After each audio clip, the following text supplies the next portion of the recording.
കണ്ണൂർ ഏച്ചൂരിൽ വഴിയാത്രിക്കാരുടെ മരണത്തിനിടയാക്കിയ അപകടത്തിൽ കാർ ഓടിച്ച പോലീസുകാരനെ സസ്പെൻഷൻ. കണ്ണൂർ ടൗൺ പോലീസ് സ്റ്റേഷനിലെ സിപിഒ ലിതേഷിനെയാണ് സസ്പെൻഡ് ചെയ്തത്. സജു ദേവസ്യ കൂടുതൽ വിശദാംശങ്ങളുമായി. സജു, എന്തൊക്കെയാണ് വിവരങ്ങൾ? ഇന്നലെയാണ് പോലീസുകാരൻ ഓടിച്ച കാർ ഇടിച്ച് വഴിയാത്രക്കാരി മരിച്ചത്. അമിത വേഗതയിലും അശ്രദ്ധയിലുമാണ് വാഹനം ഓടിച്ചത് എന്ന് കണ്ടെത്തിയിരുന്നത്. CCTV ദൃശ്യങ്ങൾ പുറത്തു വന്നിരുന്നു.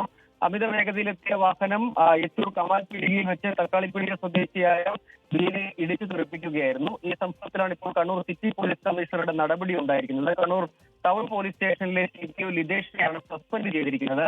പ്രാഥമികമായി തന്നെ ഈ CCTV ദൃശ്യങ്ങളിൽ നിന്ന് തന്നെ വ്യക്തമാണ് വാഹനം അമിത വേഗതയിലായിരുന്നു, അശ്രദ്ധയിലാണ് ഈ വാഹനം ഓടിച്ചതാണ് ഈ അപകടം ഉണ്ടാക്കിയത്.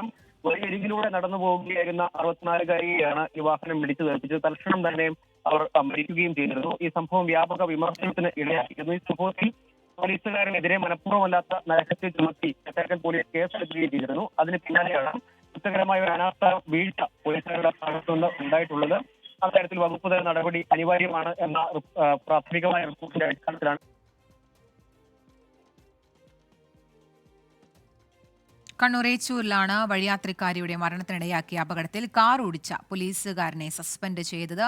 സജോ ദേവസ്യാണ് വാർത്തയുടെ കൂടുതൽ വിശദാംശങ്ങൾ നൽകിയത്.